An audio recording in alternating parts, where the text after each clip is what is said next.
Hey guys, Rich from Richmond Gaming. Hope everybody is doing fantastically well. A little bit of a different video today, and I've seen this question pop up time and time again on Facebook and other such groups, especially from new players where they're looking to get into the game, but they're not quite sure which packs to buy because they just don't know which are going to offer them the best value. Well, hopefully in this video we can answer that question for both new players and old players alike. So we'll be looking at each character pack from Atomic Mass Games and then scoring them based on a number of different criteria. So whether or not there is a leader in that pack, whether or not they bring us some crisis cards, the number of tactics cards they bring, the number of characters in the pack, and then lastly, how much playtime each of those characters get. That will then give us a total score, which we will then divide by the MSRP of that character pack, giving us our weighted score.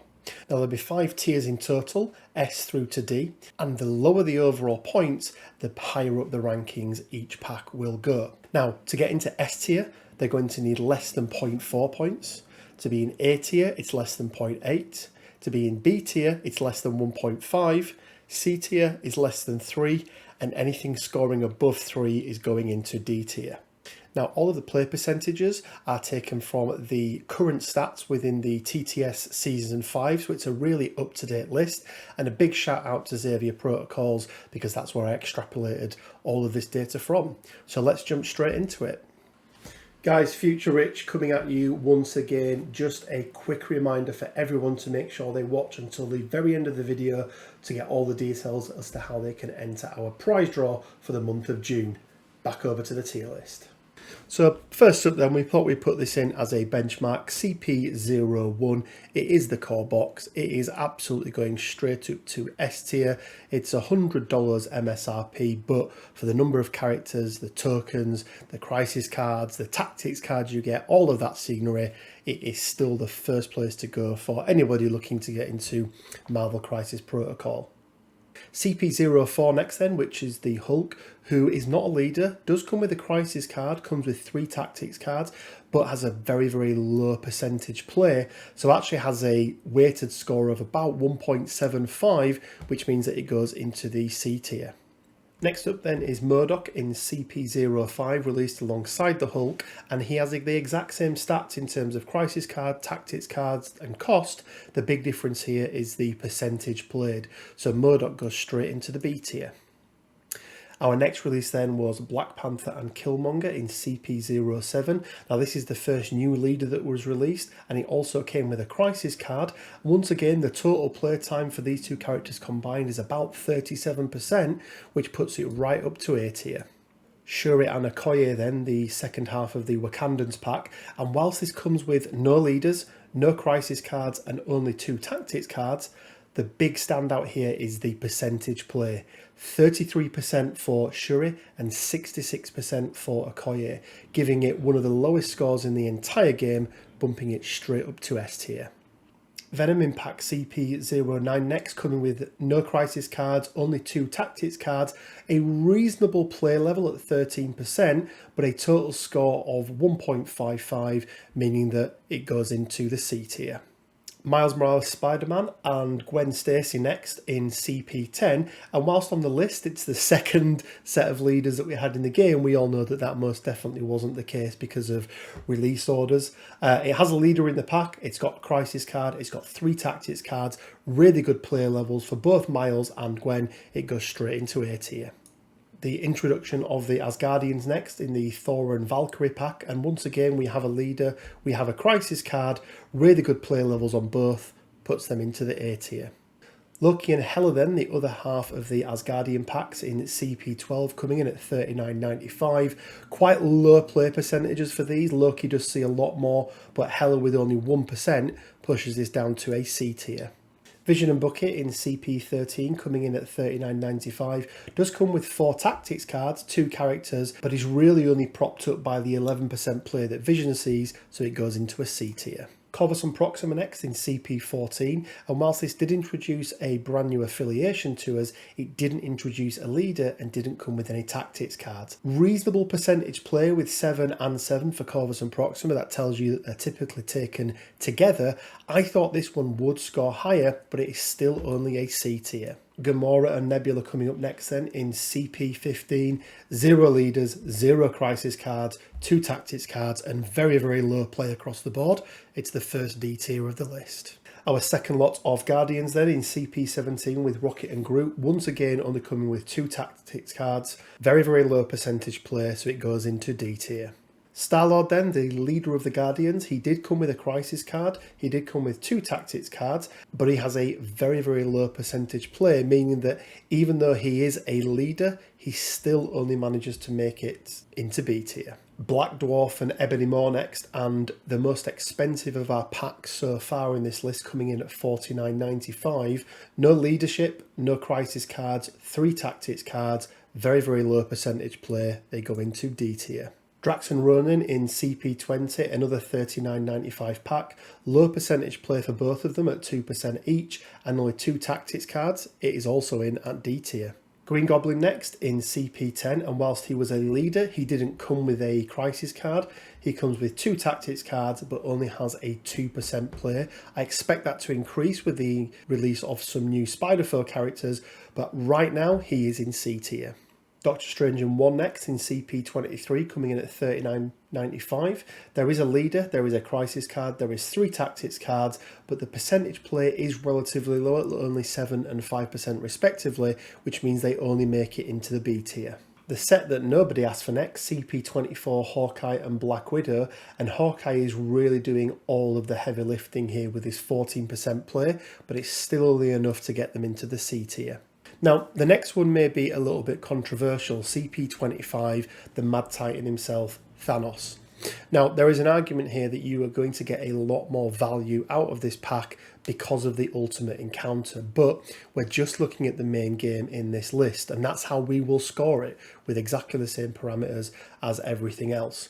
So at $64.95, it's the most expensive pack on the list. It does have a leader, does come with a crisis card, does come with tactics cards, and Thanos does get an 11% play, but it's only enough to put him into the C tier. Now, I would argue that if we were to include the ultimate encounter and the extra playability that that gives, that would pump it up to a B tier, but we will be leaving him in C for this. Ant-Man and the Wasp next, with 0 leaders, 0 crisis, 3 tactics cards, and very, very low percentage play. The increase of cost at $39.95 for the 4 models really doesn't help this one, but it is in the D tier. Ghost Rider next, and he does come with a crisis card which helps him out, but with only a 2% play, he means that he goes into C tier.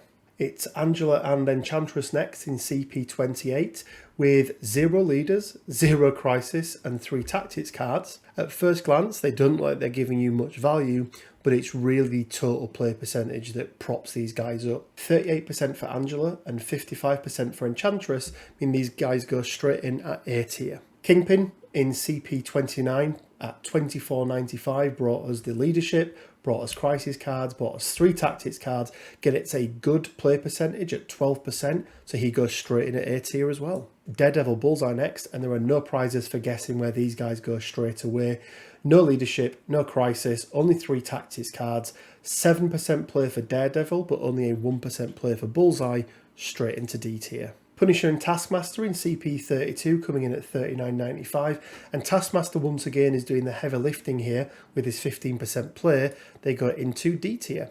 Black Bolt and Medusa introducing us to the Inhumans in CP34. So they've got the leadership, they've got the crisis card, they come with 4 tactics cards, and whilst Black Bolt play percentage is only down at 4, Medusa is once again doing the heavy lifting at 42%, putting them straight into A tier. Crystal and Lockjaw in CP35, the second half of the Inhumans, and whilst nothing special about the pack itself, it's the play percentage of 14 and 22% respectively that push these guys up to B tier. She-Hulk in CP39 was the introduction to the Air Force. She was the leader, so she gets extra points for that. She does come with 4 tactics cards. She does have a 14% play, but it's that $24.95 price tag that really helps her out going in at B tier. Wolverine and Sabretooth, CP40, 0 leaders, 0 crisis, 3 tactics cards, reasonable play percentages at 8 and 6% respectively, but it's still only enough to get them into the C tier. Cyclops and Storm, the two leaders of the X-Men, so they score extra points for their leadership. They also came with a crisis card. They came with 3 tactics cards. Cyclops and Storm next in CP41, the leader of the 2 X-Men. Now, everything in their pack looks really, really good, but it's their 3 and 5% play percentages that really lets them down. Again, I think we're going to see more play from the X-Men as the new characters are released, but for right now, they're stuck in B tier. Magneto and Toad next, introducing us to the Brotherhood of Mutants in CP42. They've got the leadership, they've got a crisis card, they come with 4 tactics cards, but once again it's the combined play percentages that really help. Magneto coming in at 32% and Toad coming in at 51% mean these guys jump straight into the A tier. Following up then is Mystique, the second leader of the Brotherhood, paired with Beast. So they get the points for the leadership. They get 3 tactics cards, but it's really the 38% play of Mystique that's doing the heavy lifting here that takes them up to an A. Mr. Sinister next, one of our newest characters that's on this list that has had some good playtime with him. CP46, he doesn't have a leadership, but he does come with a crisis card. He comes with 2 tactics cards, and at a price of only $24.95, that 9% play percentage really does help him out to go up to tier B. Jumping ahead in the numbers at the very least, next is CP61, which is a bit of a jump, with Sin and Viper, so a brand new leader for the Cabal. Comes with 2 tactics cards. Reasonable play on Sin at 11%, quite low on Viper at 3%, means they only make it into B tier. And rounding out the list of character packs that were released in time for the start of Season 5, so we've got some data on them, is Scarlet Witch and Quicksilver in pack CP63. 0 leadership, but crisis cards, 4 tactics cards, and once again it's the 57% play of Scarlet Witch and 36% play of Quicksilver that push these guys straight up into an A tier. Now for this next part, these are characters that weren't released in time for the beginning of Season 5 of the TTS League, so we don't have any pick data or play data to work out, but we applied some similar rules and I have come up with a rough estimation of where I think they may end up. But bear in mind they could go up or down 1 or 2 tiers, depending on how their mechanics are manipulated and how we see people play them moving forward. So starting then in CP37 is the Amazing Spider-Man and Black Cat. So a brand new leader, 3 tactics cards coming in at $39.95. These are going into B tier. I think they could be higher. I think Black Cat could really push them up. I think we could see some nice play outside of affiliation from her pushing up her numbers. But for right now, we're going to put them into B tier. Sam Wilson and War Machine then, so a similar pack where we get a brand new leader. We get 4 tactics cards in this one, but once again costing $39.95. They also go into the B tier. Next up is a pack that I am currently painting and one that I was looking forward to for so long, but unfortunately is having to go straight into the D tier, which is Deadpool and Bob. Now we discount the fact that it comes with terrain because we're not including that within here, so it doesn't score any extra points for that, but with 0 leadership, 0 crisis cards, 3 tactics cards, coming in at $55, it has to go straight into the D tier. CP47 then, Cable and Domino, the brand new leader of the X-Force, scores extra points for the leadership, also comes with a crisis, also comes with tactics cards. I think we're going to see a lot of play from both Cable with people wanting to play X-Force, but also from Domino outside of affiliation as well. They're going straight into A tier. The next 3 packs then, CP49, CP50 and CP58, are Luke Cage, Iron Fist, Mysterio, Carnage, Lizard and Kraven. And they're the 3 packs that we've seen character cards for, so we can make a judgment call on how good or not they're going to be.